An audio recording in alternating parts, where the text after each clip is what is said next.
해주시죠. 네, 미국의 소비자 물가가 4년 만에 처음으로 하락했습니다.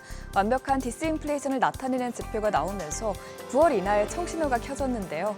오히려 금리 인하 시기가 임박해지다 보니 시장 분위기는 반전됐습니다. 오늘 시장 그동안 크게 올랐던 대형주는 빠지고 소외됐던 중소형주 위주로 순환매 장세가 펼쳐졌는데요. 주요 지수는 약세로 마감했습니다. 다우지수만 소폭 올랐고 S&P 500 지수와 나스닥 지수는 각각 0.88%, 1.95% 하락했습니다. 반면에 중소형주 위주의 러셀 2000 지수는 3.7% 급등했습니다. 시총 상위 종목은 모두 큰 폭으로 조정을 받았습니다. 애플이 2.32%, 엔비디아가 5.57% 떨어졌고요. 나머지 기업들도 모두 2% 넘게 하락했습니다. 시총 6위부터도 보면 그동안 로보택시 출시에 대한 기대감으로 11거래일 내리 상승했던 테슬라는 로보택시 출시 지연 소식에 8% 넘게 빠졌습니다. 반면 금융주는 금리 인하와 어닝 시즌에 대한 기대감에 상승했는데요.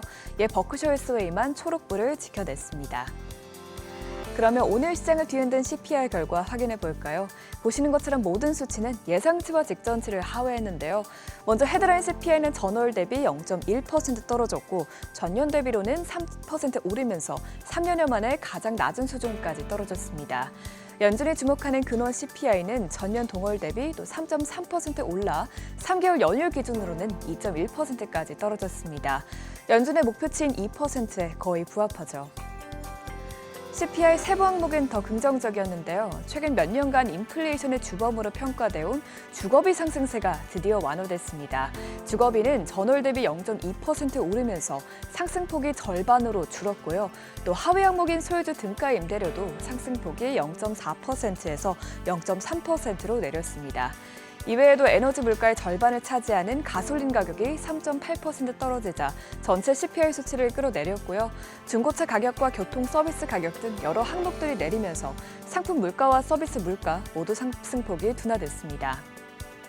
이를 보고 전문가들은 9월 금리 인하가 현실화될 것이라고 평가했습니다. JP모건은 기존 11월 인하 예상을 철회하고 9월 인하로 전망치를 바꿨고요.